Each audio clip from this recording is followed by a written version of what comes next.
The concept of green soul living emerged from the growing awareness among environmentalists and policymakers that human activities significantly impact ecosystems, leading to biodiversity loss, climate change, and pollution.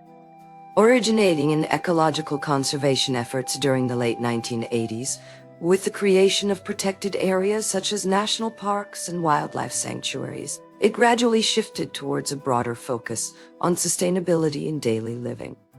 In 2000, the United Nations Environment Programme, UNEP, launched a global initiative promoting green soul living by encouraging individuals to adopt sustainable practices at home and work, leading to measurable reductions in carbon emissions and water usage.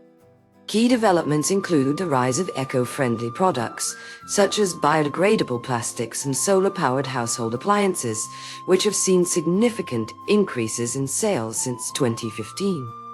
These innovations have also influenced major industrial sectors, driving them towards more sustainable production methods.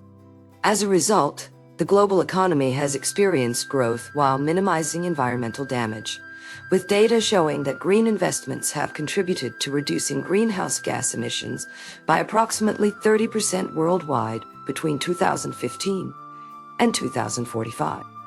However, challenges remain in terms of widespread adoption due to economic barriers and lack of awareness among developing nations.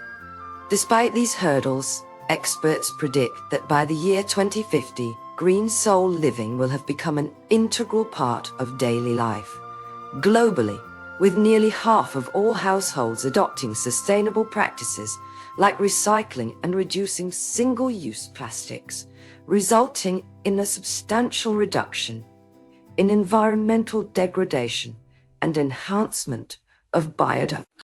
Future optimization could include integrating AI technologies to optimize resource usage and monitor ecological impacts more accurately, ensuring continued sustainability progress even as societies continue to evolve technologically.